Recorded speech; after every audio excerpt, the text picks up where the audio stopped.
Warning Gubernur Nusa Tenggara Timur bersama insan pers dalam rangka memperkuat kolaborasi serta penyampaian capaian dasar cinta Gubernur dan Wakil Gubernur Nusa Tenggara Timur tahun 2025 pada hari ini Jumat 19 Desember 2025 dimulai. Baik Bapak Ibu yang kami hormati dan saya hormati Bapak Gubernur Nusa Tenggara Timur, Bapak Wakil Gubernur Nusa Tenggara Timur, Ibu PLH Sekda, dan juga Bapak Ibu pimpinan perangkat daerah yang kami kasihi, para rekan-rekan media yang ada yang sudah hadir pada pagi hari ini. Shalom, Salve, Assalamualaikum warahmatullahi wabarakatuh.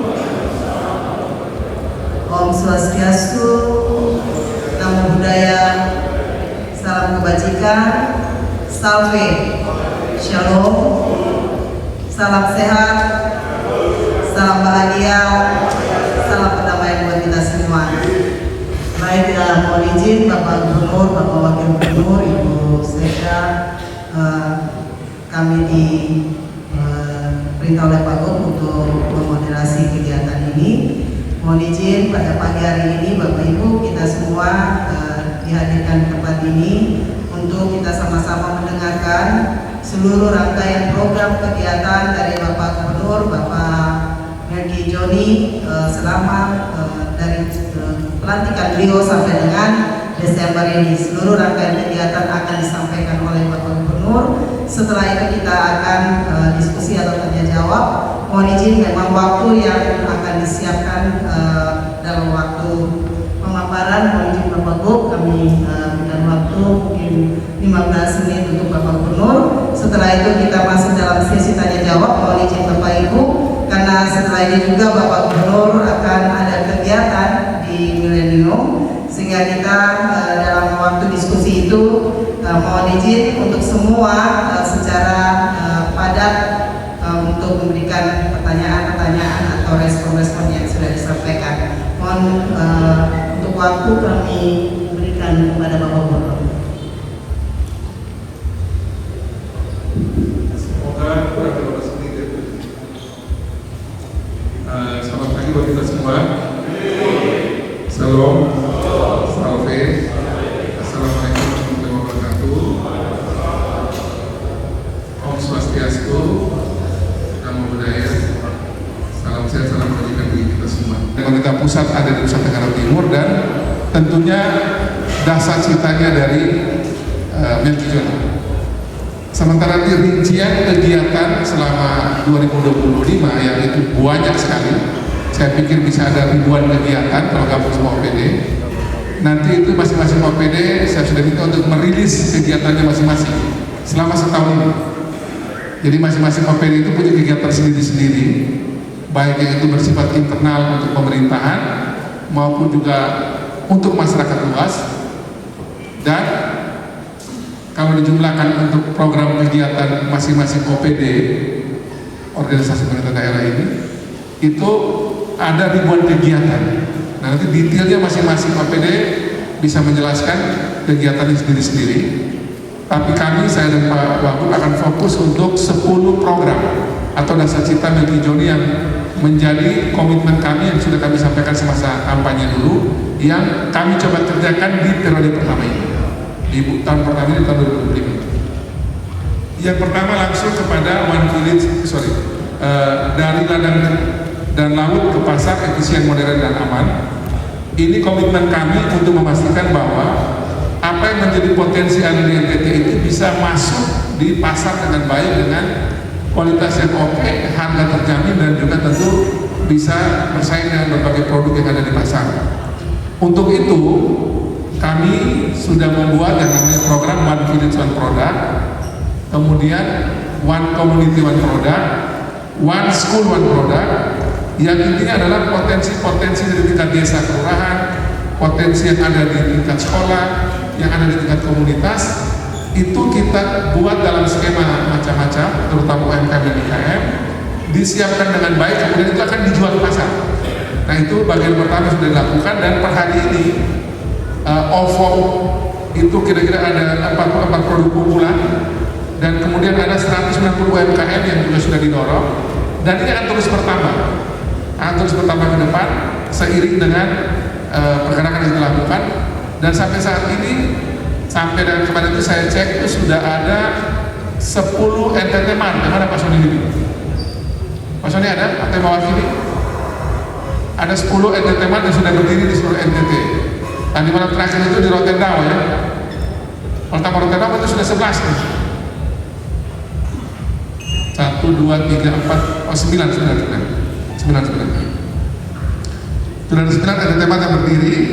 Di Daratan Timur ini ada di Kupang, TTS, kemudian dengan Belu, kemudian di Kabupaten Kupang, sudah 4 di Daratan Timur, 2 di Flores, di Ende dan di Sika, kemudian 2 di Sumba Barat dan Sumba Barat Daya, 1 di Rote. Ada 9 yang berdiri NTT Mart sebagai pasar kita ke depan. Nanti menyusul Manggarai Timur dan Manggarai Barat. Jadi kita juga sudah membuat dapur Flobamo Rata, jadi sudah 9 NTT Mart berdiri. Dapur Flobamo Rata yang pertama sudah berdiri juga di Kupang, sehingga itu membuat gerakan beli NTT bisa dijalankan dengan baik. Jadi untuk dasar cita pertama, kegiatan di pasar tani, pangan lokal, pengolahan hortikultura, tambahan untuk penyuluh sudah kita berikan kurang lebih 6 miliar. Untuk pekarangan pangan lestari, untuk MBG, swasembada badan pangan, itu terus dilakukan dan sudah dikerjakan secara konsisten oleh semua tim ataupun OPD terkait. Jadi dasar cita pertama sudah kita kerjakan. Tentu belum semua kabupaten kota berdiri, tapi saya minta kepada Kadis Perindak kalau memungkinkan tutup tahun ini 2232 sudah berdiri dulu semua untuk NTT Mart sebagai pasarnya UMKM di NTT. Kemudian milenial dan perempuan motor kreativitas lokal ini adanya terutama di Dispora, kemudian juga di Pemberdayaan Perempuan, di Perindak dan di UMKM.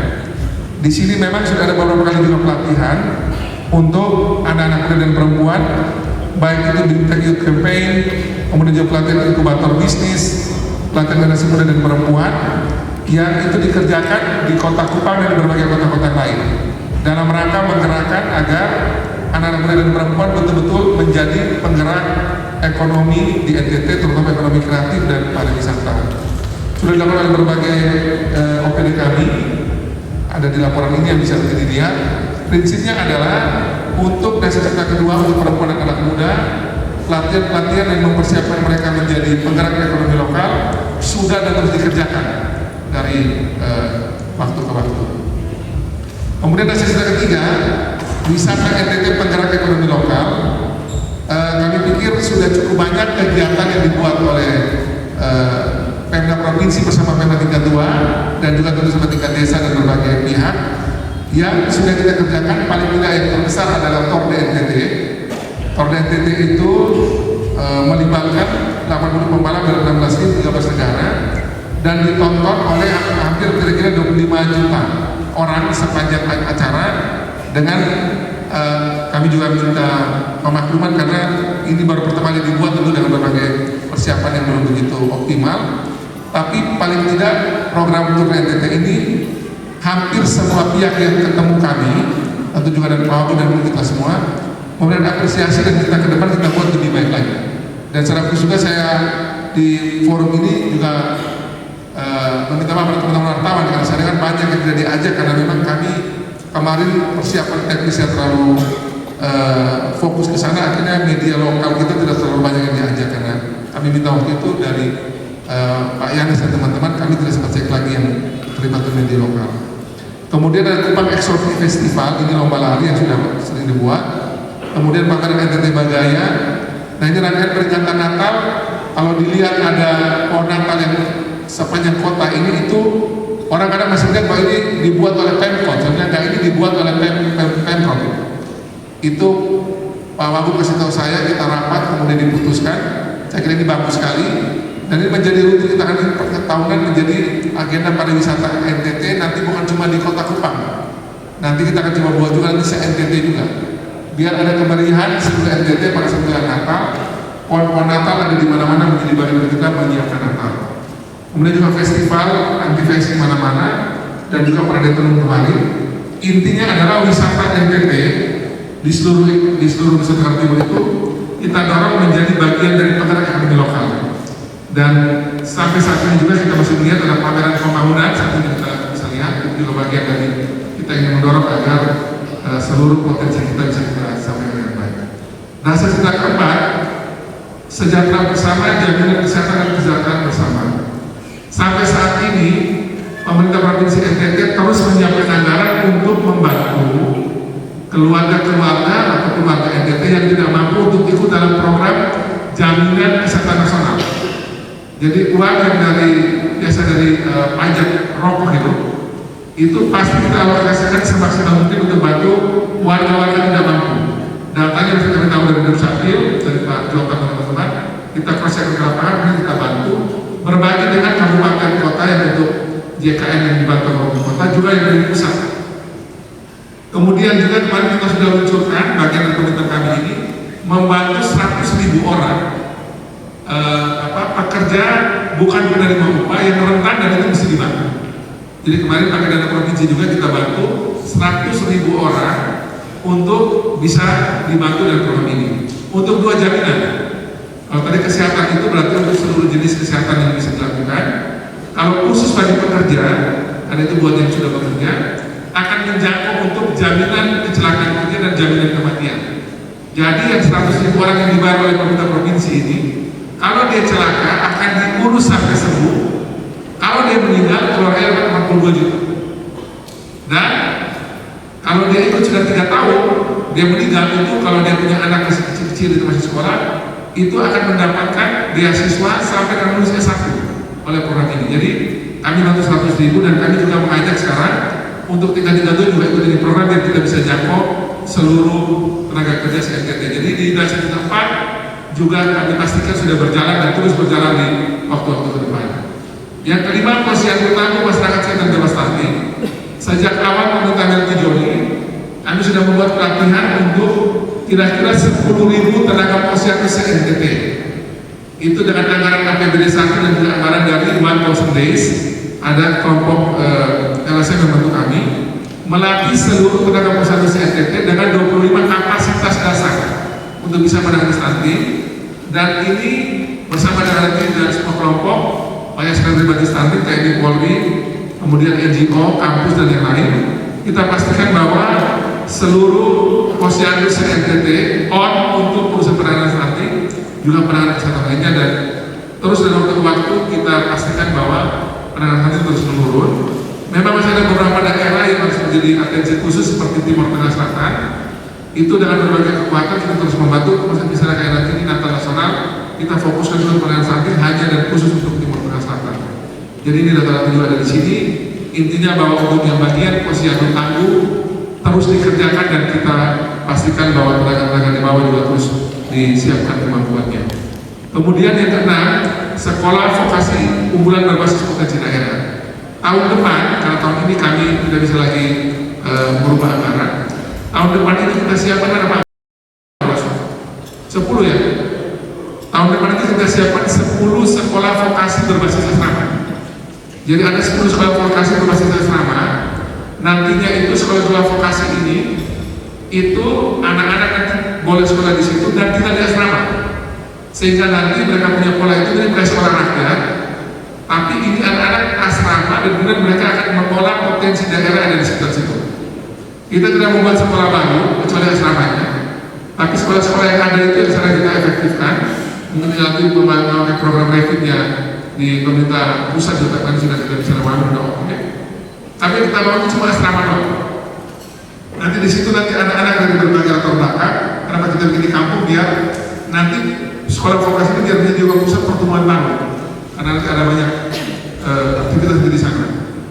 Nah ini kita akan bikin di 10 tingkat 2 se-NTT, ada di daratan Timur, ada di daratan Flores dan Sumba dan di Kabupaten Kepulauan. Intinya adalah kita mulai dari 10 bulan kita nanti menjangkau seluruh tingkat 2 se-NTT. Sesuai dengan pemandangan kita akan bikin pelan-pelan. Yang nantinya sekolah vokasi ini mirip seperti sekolah rakyat, anak-anak tinggal asrama, nanti mereka akan mengembangkan potensi sekolahnya di lingkungan masing-masing. Bisa di bidang pertanian, peternakan, perkebunan, kelautan perikanan, pariwisata dan sebagainya.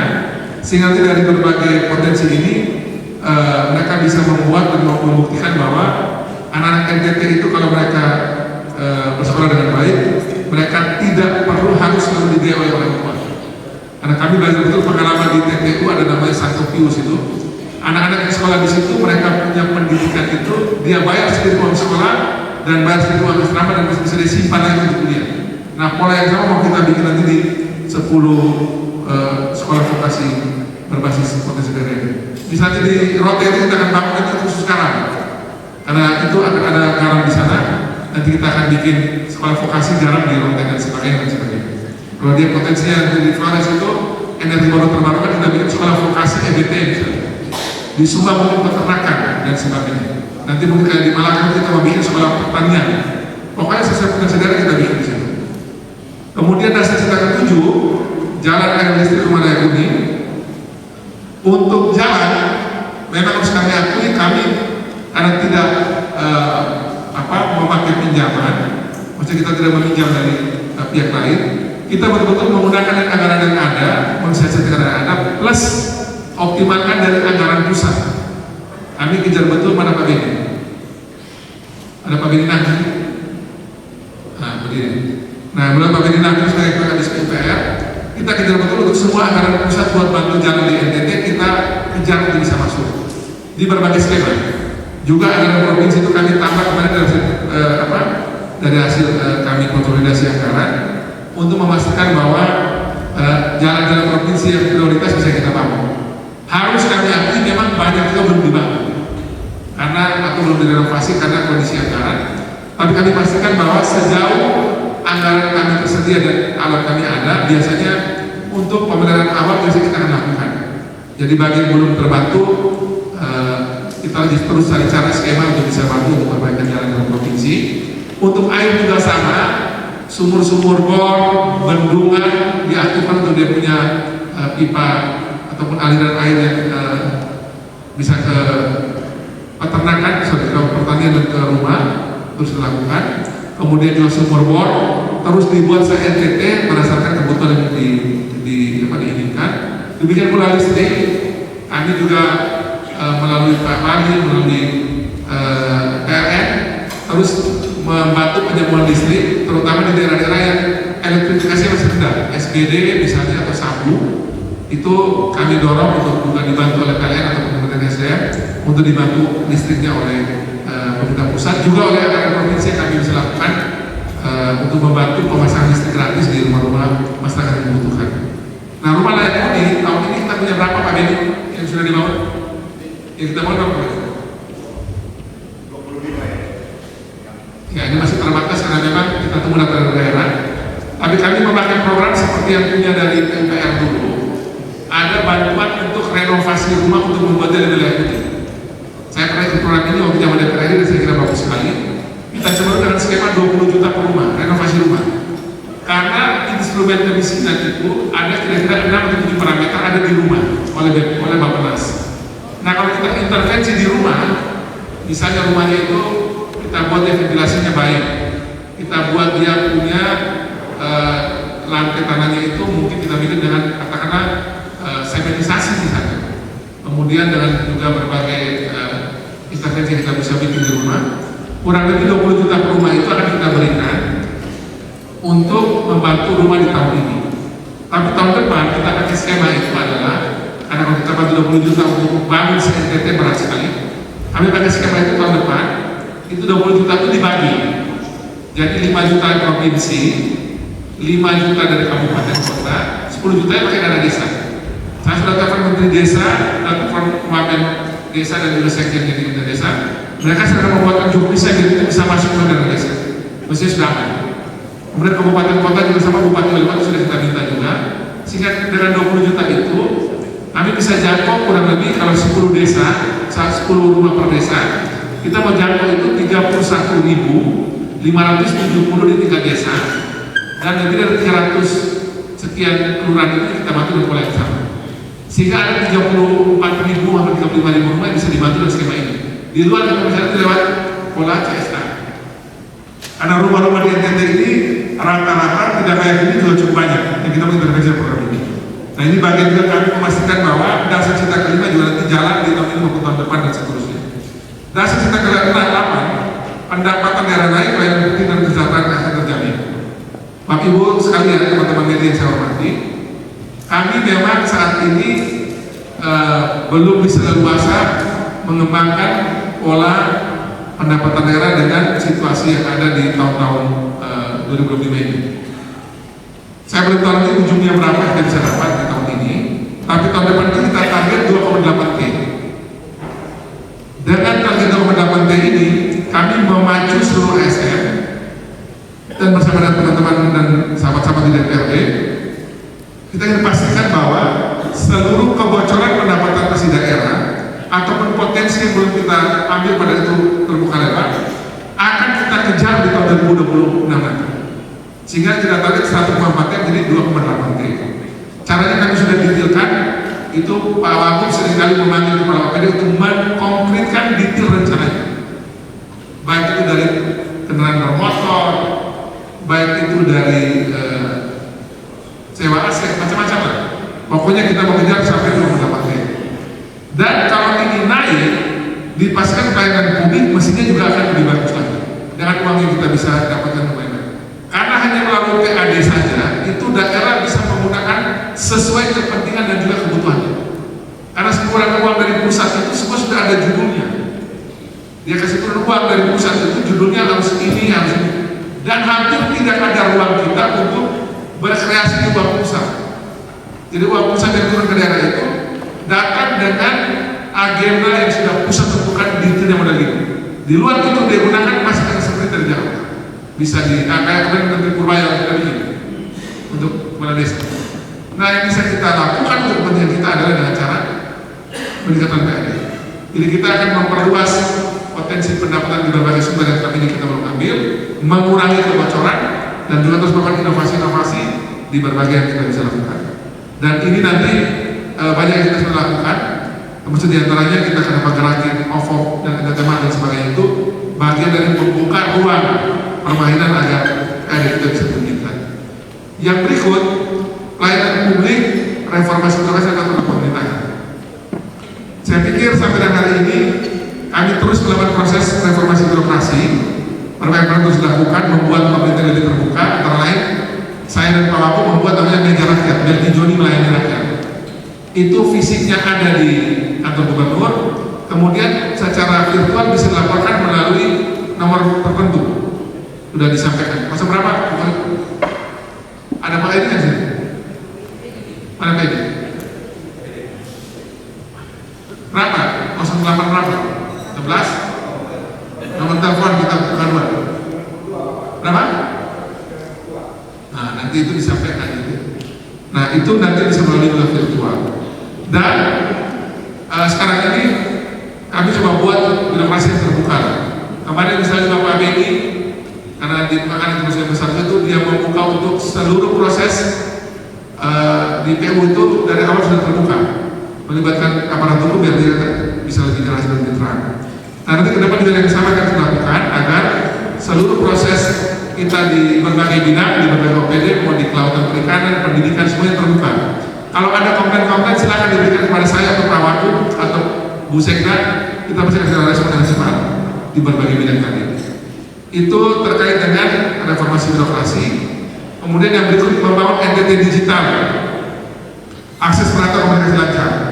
Kami sejak awal sudah dibantu oleh Ibu Muti Hafiz, Menteri Kombini, yang sudah juga membantu di beberapa titik di Timor, Sumba, Flores terus digerakkan. Kami juga terus membantu melalui berbagai jalur yang ada di pemerintah provinsi di bawah Kementerian Dinas Kominfo, dan juga melalui teman-teman dari berbagai kementerian lembaga yang juga terus membantu untuk mempercepat pemerataan digitalisasi di NTT. Dan hampir sekarang ini semua bidang kita juga untuk mengaktifkan digitalisasi, sehingga nantinya pemerintah berbasis digital juga di luar yang kita visi ketemu seperti ini juga terus berjalan dan terus diperbarui. Akhir berapa Alphonse? Nah, itu kita membuat portal Sasando ya, satu data NTT yang kita perbaiki terus menerus agar nanti kalau bisa soal NTT kita punya panduan yang sama untuk berbagai bidang. Dan terakhir, dari ke-10 Ayo NTT kolaborasi bersama. Di titik ini kami sudah betul bahwa kami tidak bisa jalan sendiri pemerintah provinsi. kami butuh dukungan, kritik, saran, masukan dari banyak pihak, teman-teman pers. Dan untuk itu melalui dasar 10 ini kami betul-betul gerakin seluruh OPD untuk kerjanya harus bareng-bareng, tidak boleh kerja sendiri, sinergi satu sama lain, kolaborasi. Yang kedua juga melibatkan juga semua kepentingan yang ada di NTT, semua stakeholder, semua pihak terkait, baik itu pihak pengusaha, kampus, tokoh agama dan sebagainya, teman-teman aktivis dan sebagainya, juga teman-teman media, juga mengoptimalkan dari luar NTT, baik itu program pusat dan pusat daerah dari berbagai bantuan luar negeri, luar negeri, atau juga melibatkan sekarang adalah NTT Diaspora. Kemarin sudah bertemu dengan NTT Diaspora, melibatkan 17 provinsi se-NTT yang sempat hadir secara fisik, 1 dari Kanada, selebihnya hadir melalui virtual. Juga ada komitmen dari semua diaspora untuk bantu kita dengan baik, dan juga kerjasama bersama internasional. Pak Wagub kemarin ke Dili untuk kerjasama internasional di sana, saya ke China, kemudian juga dari berbagai negara lain juga yang sedang mengamankan juga bersama kita. Intinya adalah Bapak Ibu sekalian, kami, saya, Pak Wagub, Bu Sekda dan semua jajaran itu terus mendorong agar apa yang menjadi mimpi bersama kami di kampanye itu berjalan. Memang modelnya kami ini orang yang agak susah juga beriklan di media sosial tentunya. Pak Wagub juga saya juga media sosialnya juga sama kayak saya. Kami media sosial juga jalan-jalan begitu saja. Orang bilang, kenapa Wagub tidak bikin kayak macam KDM misalnya, atau kayak macam Sri Laos? Itu semua biaya besar yang saya cek. Kalau mau model begitu tuh saya masih butuh biaya cukup besar dan harus punya karakter model-model begitu. Nah, kebetulan saya ada bawa ini agak susah model begitu. Ya sudah lah, pokoknya orang bilang kurang-kurang apa sudah begini suka ambil. Pokoknya kurang lebih kami model begini sudah. Jadi kalau mau bikin seperti itu saya sudah cek-cek memang ya butuh, kami bisa lupa untuk karakter ya susah dulu. Ya udah model begini, udah itu butuh biaya cukup yang harus kami lakukan. Saya pikir ini beberapa catatan dan kemudian terakhir nih, catatan dari ini dari ibu-ibu dan teman-teman PKK dan teman-teman perempuan. Satu soal yang juga masih menjadi soal pemerintah adalah kaitan dengan kekerasan anak dan perempuan. Ini soal yang tidak pernah selesai, ada di rumah, ada di sekolah, ada di kantor, ada di mana-mana. Nah, untuk soal ini saya berharap agar kita semua betul-betul juga konsen dan fokus juga urus perlindungan terhadap anak dan perempuan, sehingga jangan lagi banyak jatuh korban anak-anak kita atau perempuan-perempuan kita ini menjadi korban kekerasan. Itu besar sekali. Yang kedua juga yang penting adalah kami minta betul agar kita konsen juga untuk kasus-kasus ini tidak sama terus disampaikan, meningkatnya angka infeksi menular seksual. Jadi angka HIV/AIDS di NTT ini bukannya dia bertahan atau menurun, makin tinggi, terutama Kota Kupang. Jadi Kota Kupang masih hati-hati untuk lebih jajan. Karena Kota Kupang ini tinggi sekali Pak Soni, tinggi sekali Pak Soni HIV/AIDS. Nah tadi Pak Soni belum tiba sama NTT itu belum tiba. Jadi sama menjual HIV/AIDS. Nah jadi di Kupang ini dan NTT tinggi sekali. Terutama yang datang dari luar itu banyak barang yang bukan sebenarnya di luar. Jadi ini kita harus masih dengan baik agar jangan sampai terjadi.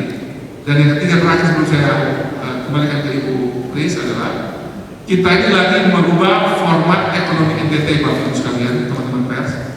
Kalau sekarang ini NTT itu format ekonominya itu terlalu konsumtif, apa-apa beli dari luar, apa-apa beli dari luar.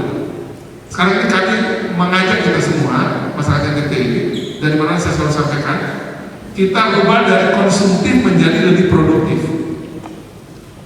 Karena defisit perdagangan kita ini tidak sehat betul-betul, 51 triliun. Saya minta kepada BI, BPS, teman-teman perbankan dan semua kelompok ekonomi lainnya ini, dan Ibu Selvi dan lain-lain untuk bantu, untuk kita cek betul, detailkan 51 T ini dari sektor mana saja.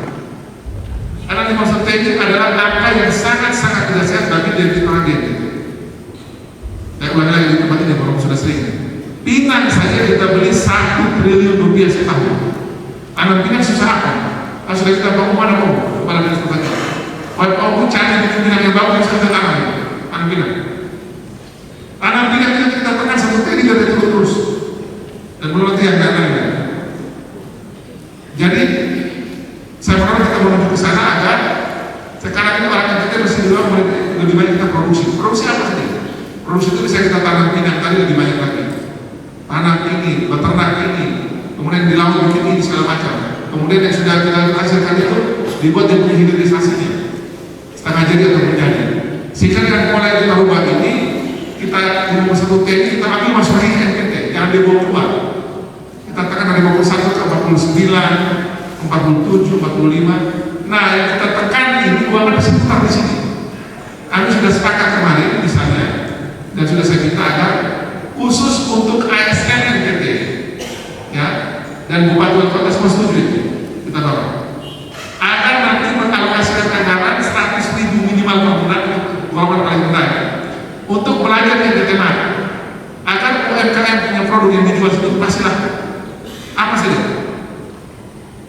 Jadi beli 100.000 di situ, itu kalau kita hitung-hitung, provinsi kan kita 30.000 orang, mana punya stasiun? Ada berapa ribu orang kita punya ASN?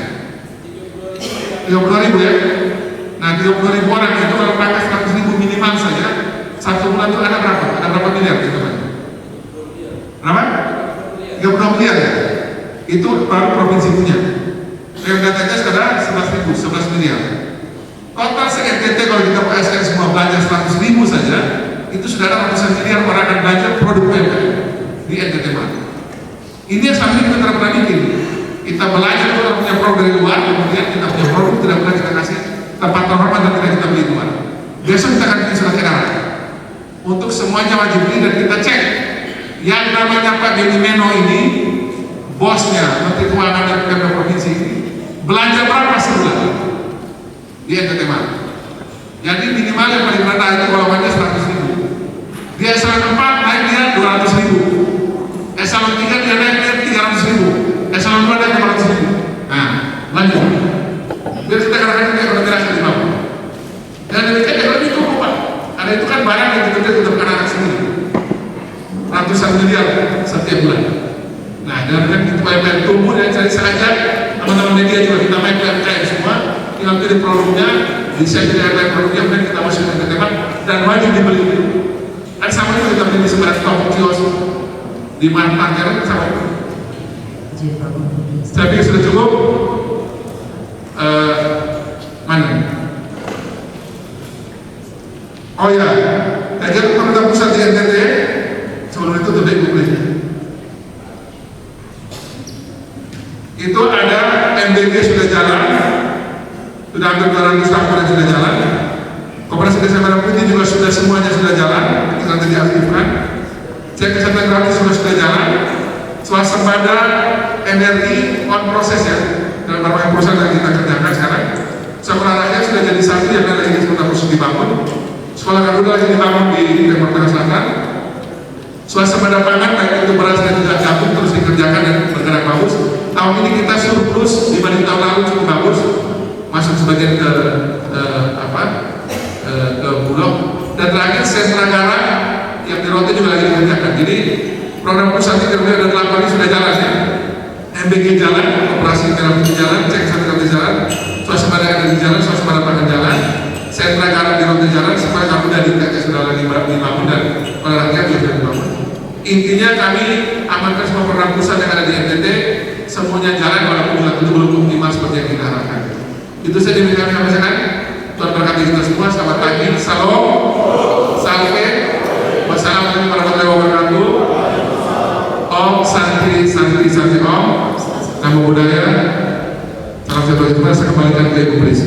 Terima kasih Bapak Gubernur. Mari kita berikan aplaus dulu buat Bapak Gubernur.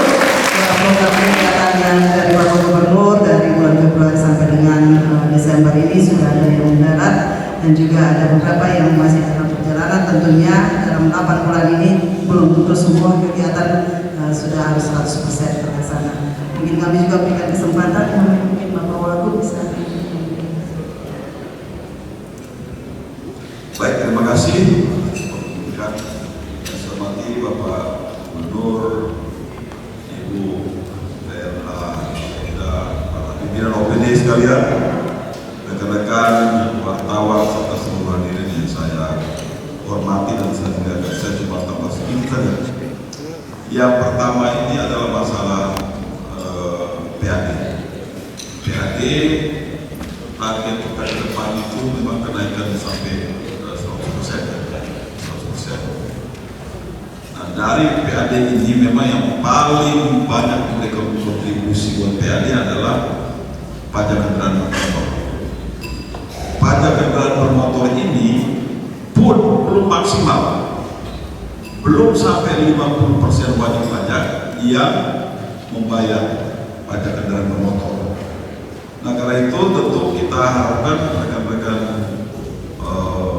PS, rekan wartawan ini untuk juga mengkampanyekan sadar bayar pajak, karena ini adalah kewajiban daripada kita sebagai warga negara yang baik. Jadi bayangkan kalau misalnya 75-80% wajib pajak yang bayar, maka peningkatannya itu bisa ratusan miliar. Kita pemasukan dari pajak kendaraan seluruhnya tuh kira-kira 600-an M, lebih kurang 600 M. Itu baru lebih kurang 49% wajib pajak yang bayar pajak. Kita tentu tidak bisa rata 100%. Tapi kalau dia bisa naik ke 75-80%, ini dahsyat. Itu bisa 100 lebih miliar masuk ke PAD kita, 200 miliar. Nah, ini perlu kesadaran dari seluruh masyarakat ya, untuk sadar bayar pajak, karena dengan pajak itulah kita bisa membangun daerah ini, kita bisa membangun bangsa dan negara. Nah, mohon supaya rekan-rekan wartawan ini terus menggaungkan, memblow up, mengkampanyekan sadar bayar pajak, terutama pajak kendaraan bermotor. Atau jangan-jangan ini wartawan juga nih mau bayar pajak begitu.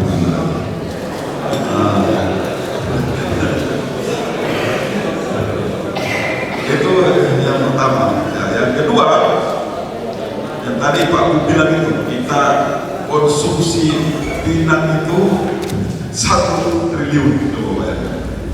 1 triliun konsumsi pinang.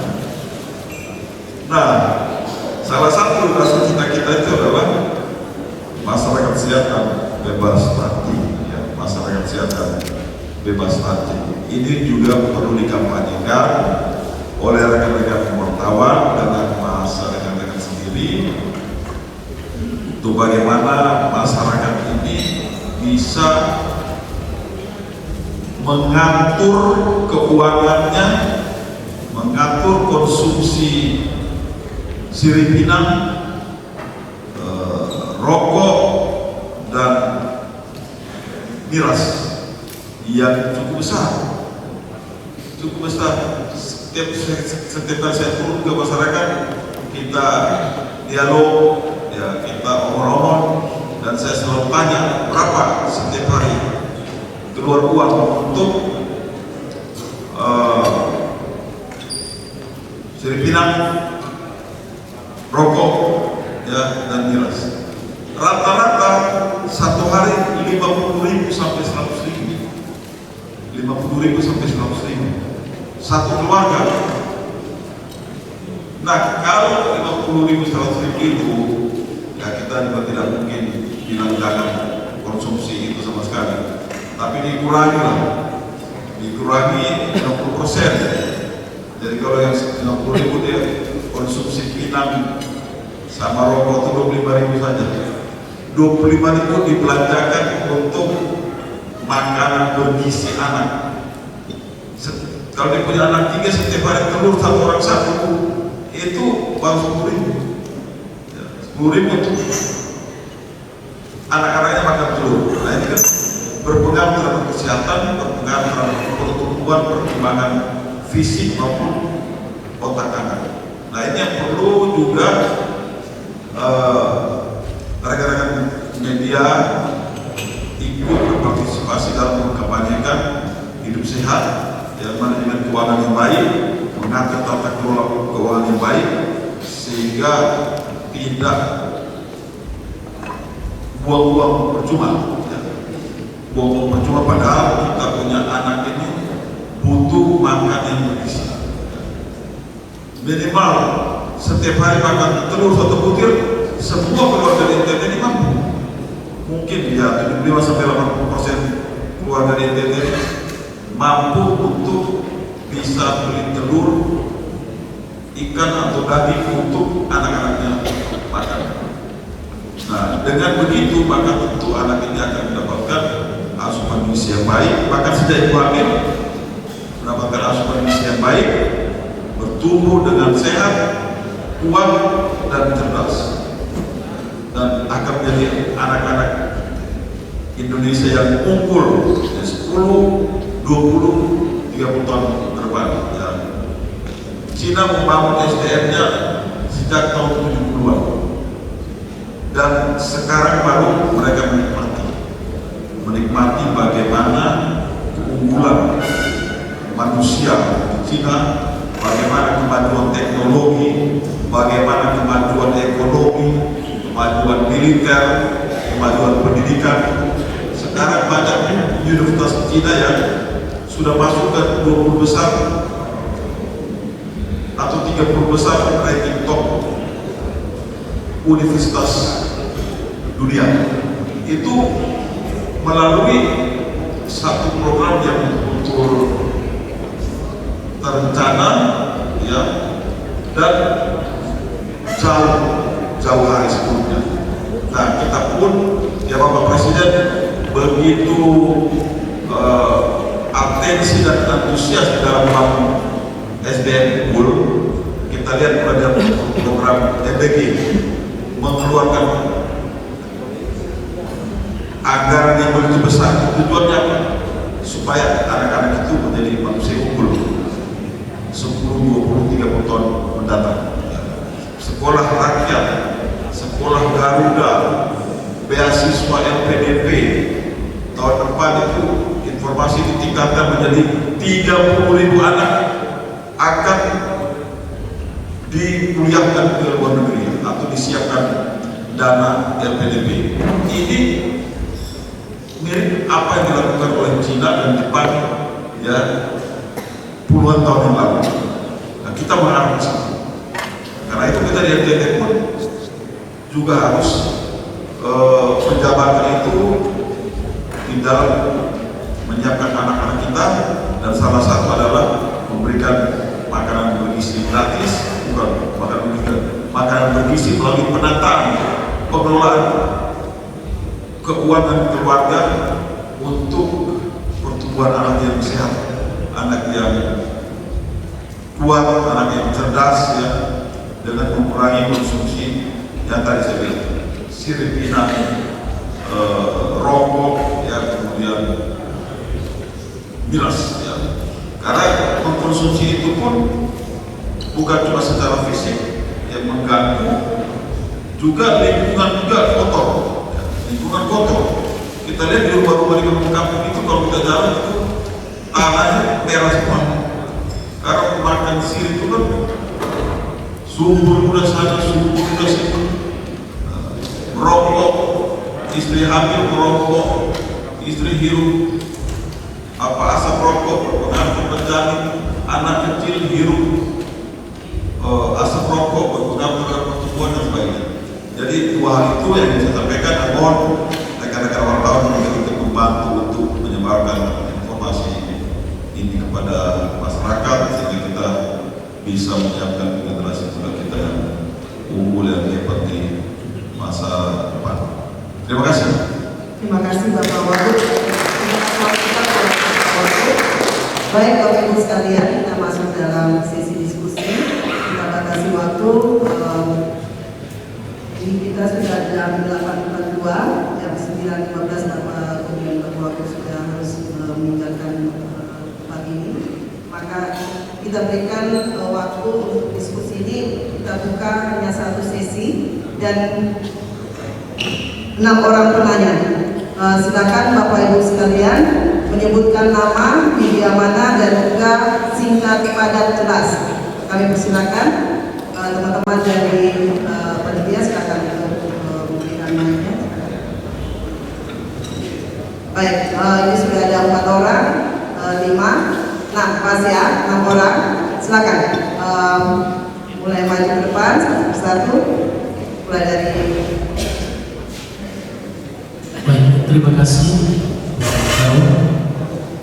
Izin Pak Wagub, PLTC, saya Alotani dari Kupang.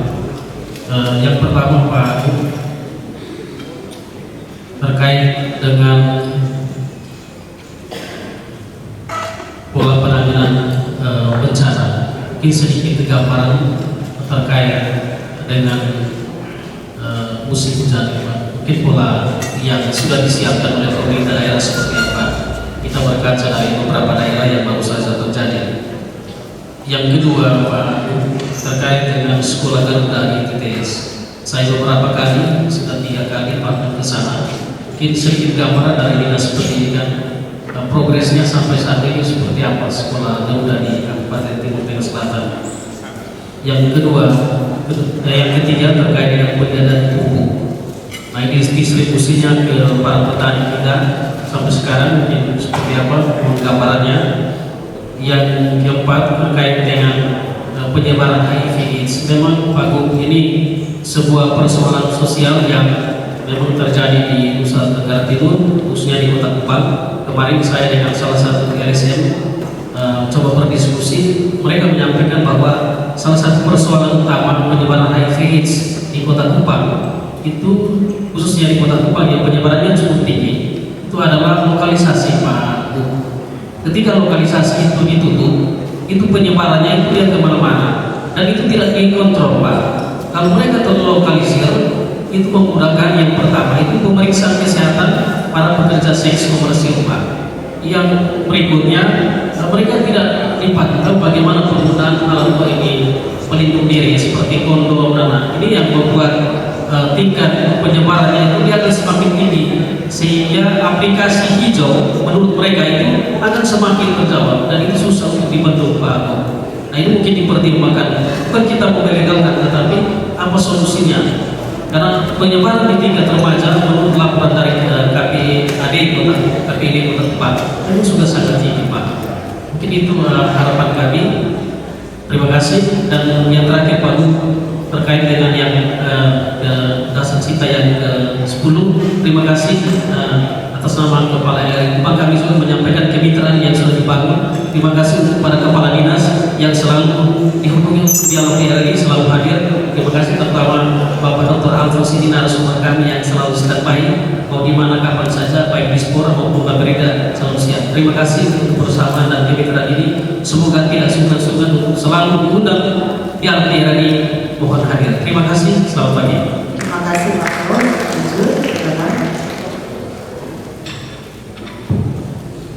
Tes.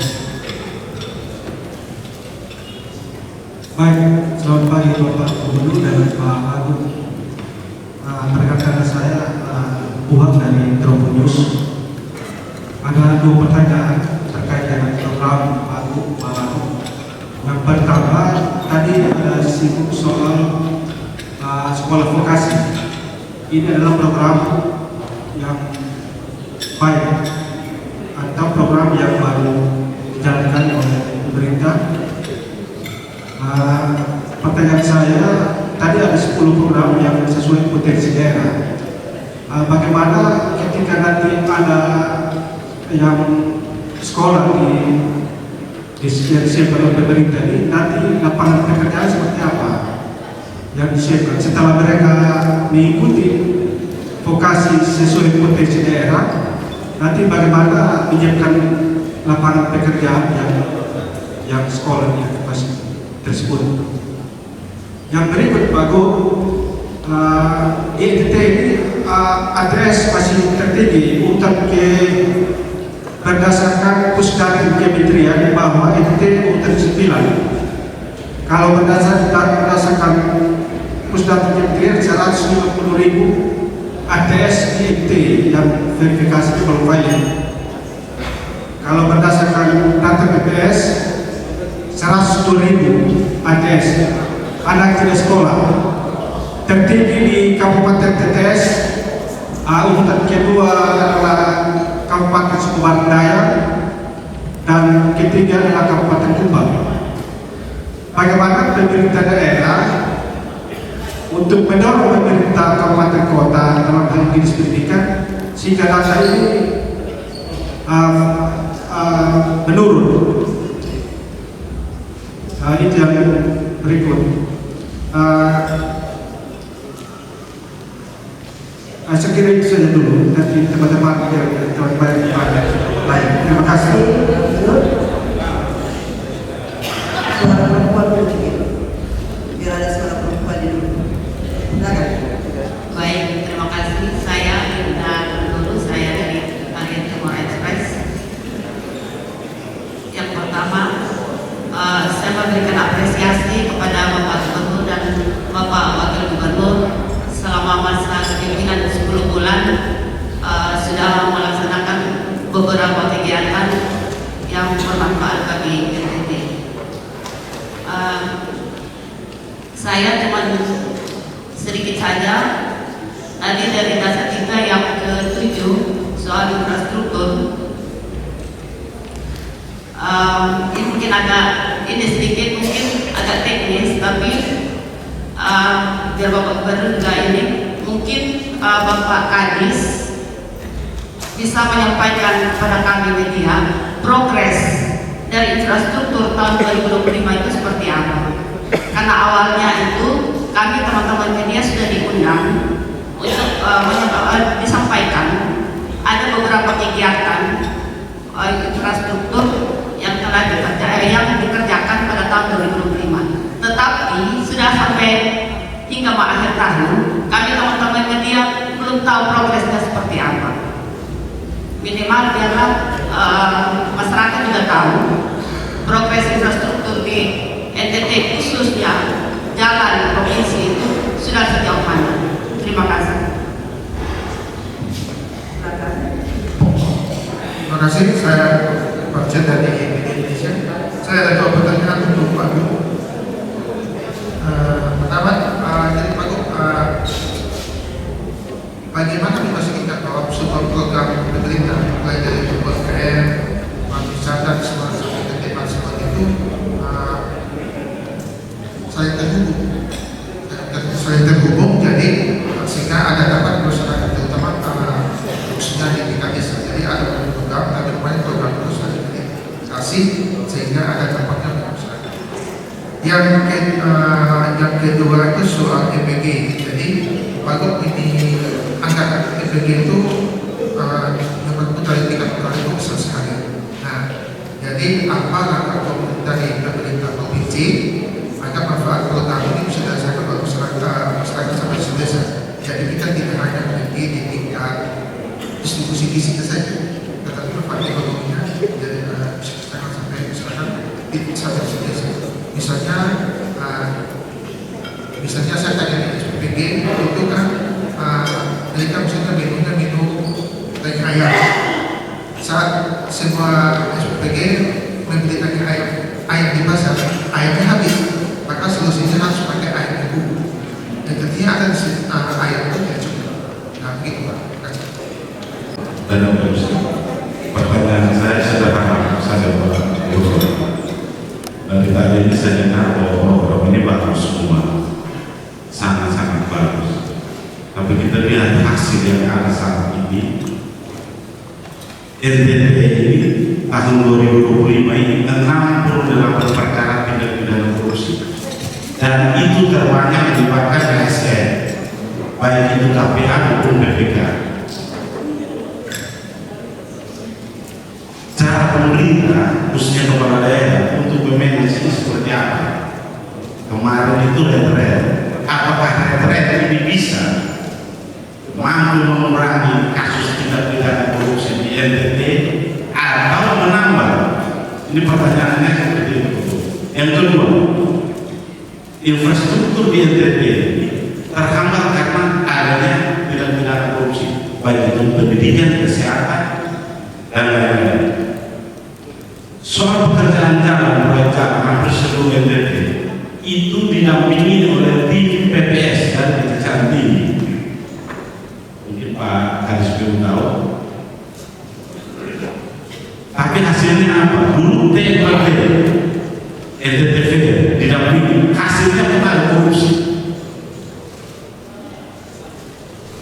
Nah ini seperti apa untuk mempertahankan bahwa jangan lagi ada korupsi dari hasil retret ini seperti apa? Terima kasih dulu. Cukup.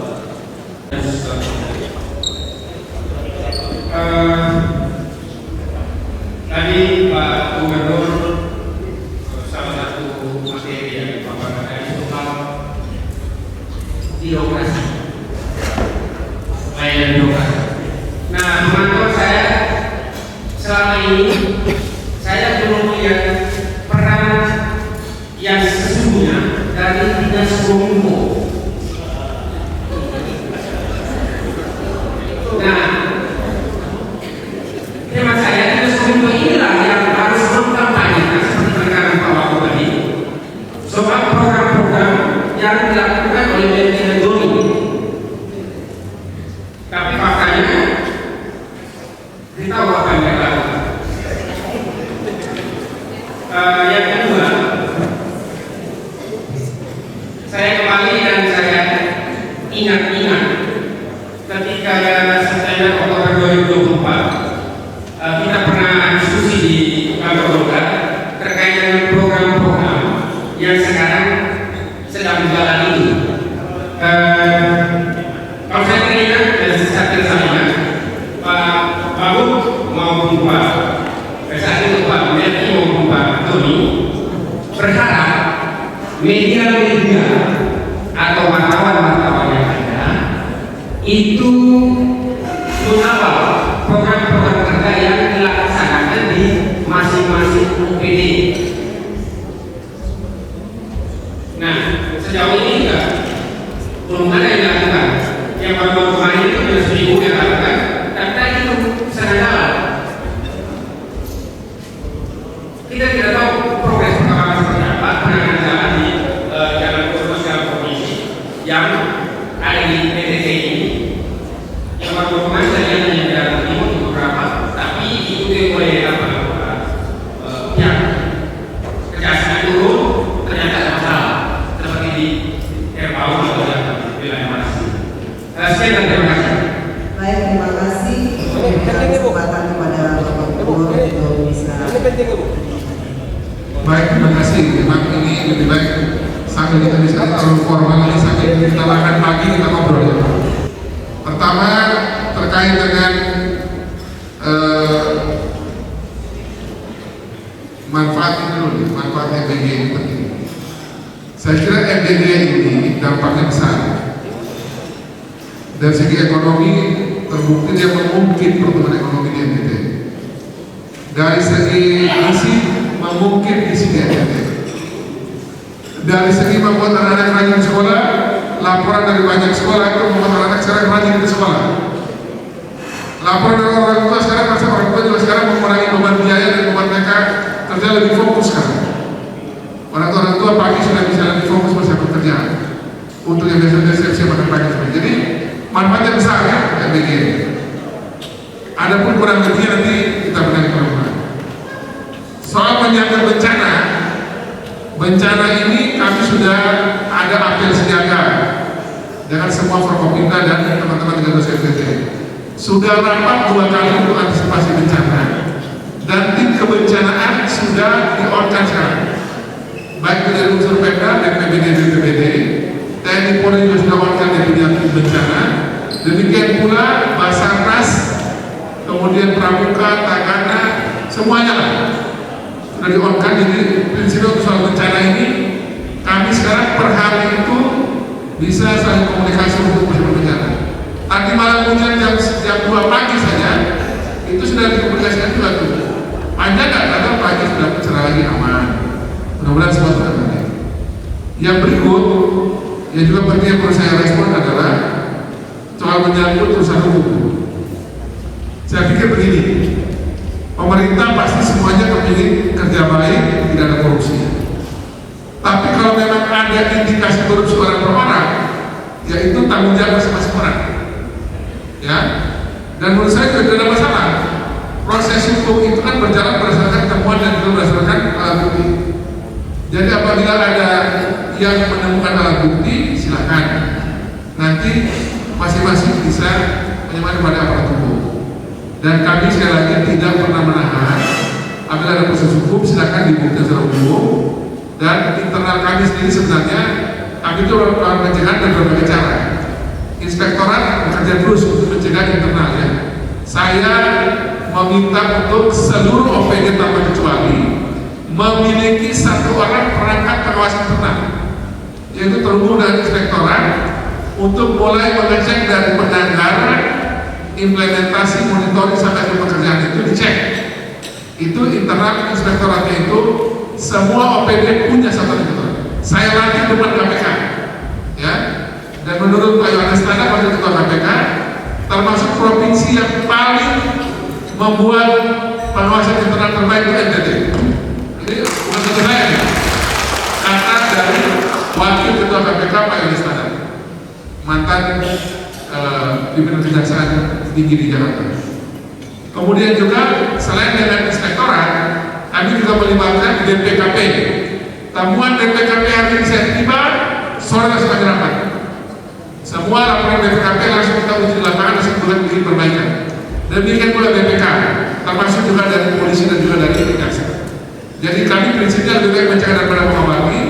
Kalau ada yang bisa dicegah, kita cegah. Kalau sudah mengobati, urusan masing-masing. Itu urusan masing-masing. Jadi kami membuat proses evaluasi internal terkait dengan semua proyek dengan baik. Yang berikut, untuk kaitan dengan siapa yang lebih penting aja. Proses infrastruktur nanti bukan cuma infrastruktur ya. Semua progres nanti akan kita buat lebih baik lagi. Nanti Pak Edi, saya ini masukan yang bagus buat Pak Edi dulu, Om Info. Nanti secara juga paralel kita masih mengaktifkan, kita punya website pemerintah itu, laporan progres kita, baik itu internal pemerintah maupun keluar, kita akan kerja apa adanya. Itu bisa menjadi bagian juga untuk semua pihak bisa terlibat di situ. Maksudnya juga bisa pemerintah untuk yang penting. Kemudian sekaitan dengan bagaimana semua OPD saling terhubung. Menurut saya begini ya, kami ini rapat rutin itu sekarang dibuat itu awal minggu dan juga akhir minggu. Awal minggu itu kami selalu membuat namanya review dan juga persiapan kerja mingguan, baik itu untuk urusan program kerja masing-masing OPD maupun juga terkait dengan urusan PAD.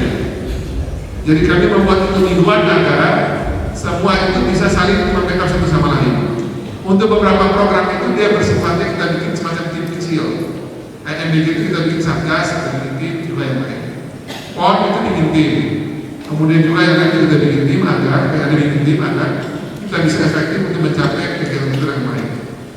Kaitan dengan tadi soal pendidikan, tadi kita terlupakan. Tahun lalu itu kami membuat pendampingan bagi siswa-siswi SMA, misalnya periode kemarin untuk tahun ajaran kemarin.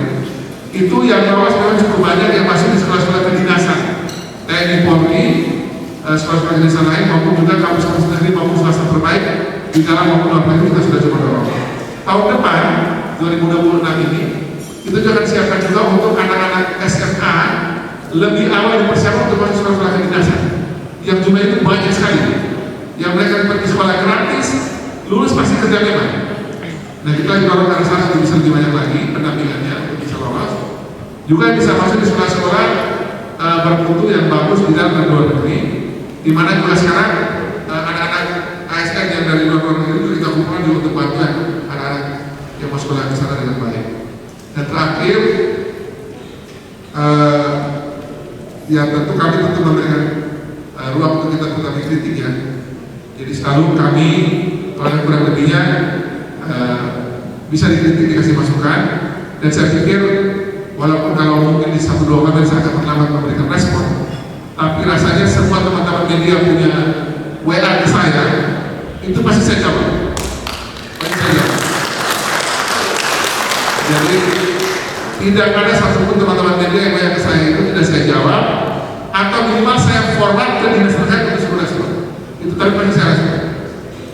Jadi kalau ada yang saya punya respon yang belum terjadi, ya itu saya bisa kritik. Tapi seingat saya selalu saya jawab atau ada dinas terkait yang terlalu teknis, saya pasti follow dinas terkait. Nah memang kalau ada dari dinas terkait yang mungkin belum respon dengan baik, mohon dimaklumi. Karena memang terkadang juga memang ada banyak soal yang menanyakan lapor saya, kami tidak bisa jawab dalam lingkungan mana.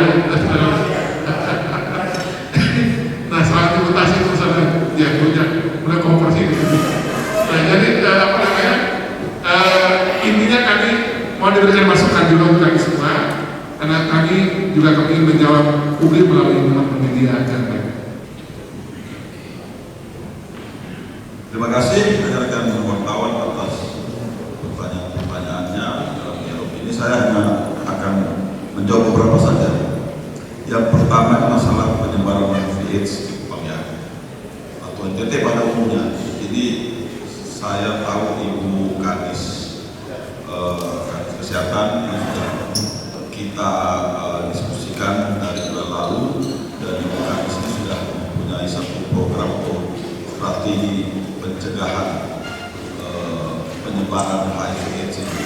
Nanti mungkin di luar forum ini rekan-rekan bisa berkomunikasi lagi dengan Ibu Kadis. Tapi ini betul-betul jadi atensi kami juga.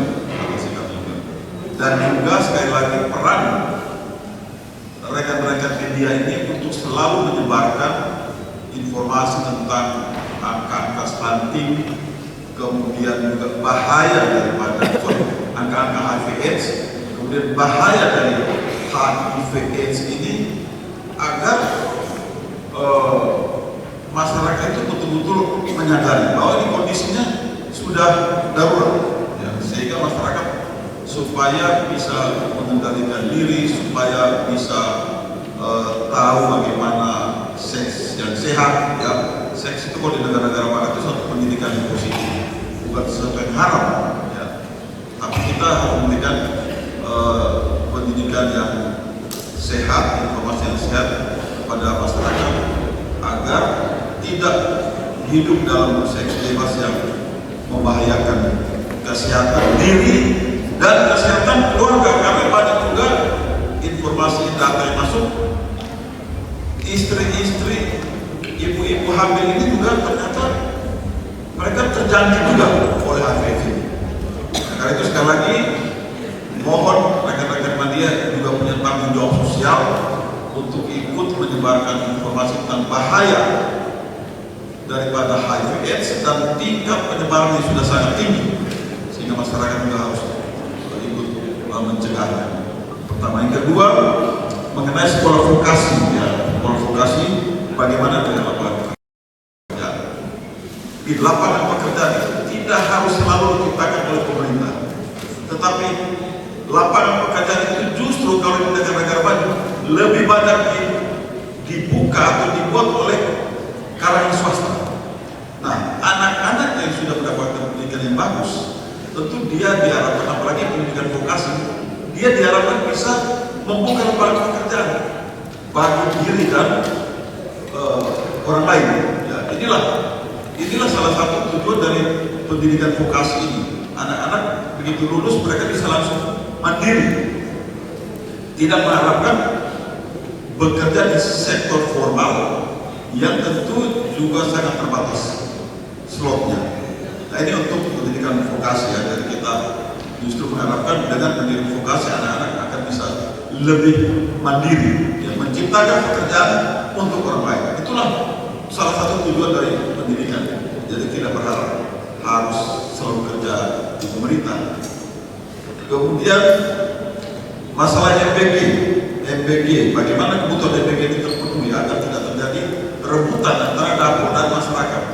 Nah, ini sebetulnya peluang besar bagi kita, ya, bagi masyarakat untuk memanfaatkan setiap lahan-lahan kosong, ya, dengan menanam sayur-mayur, buah-buahan yang dibutuhkan oleh MBG, dan juga ternak ayam, ya, baik ayam daging maupun ayam telur yang sangat dibutuhkan. Bayangkan sekarang ini mungkin baru lebih kurang 60% dapur MBG terbangun di NTT. Kalau sudah 100%, maka betul ini akan terjadi rebutan antara dapur dan masyarakat. Nah ini peluang, ya, peluang kita bangkit, kita rajin, kita lihat potensi apa kita miliki masyarakat, lahan kosong ditanam, lahan kosong biar ayam, karena pasarnya sudah pasang, ya, pasarnya sudah benar. Nah, ini peluang bagi masyarakat. Kemudian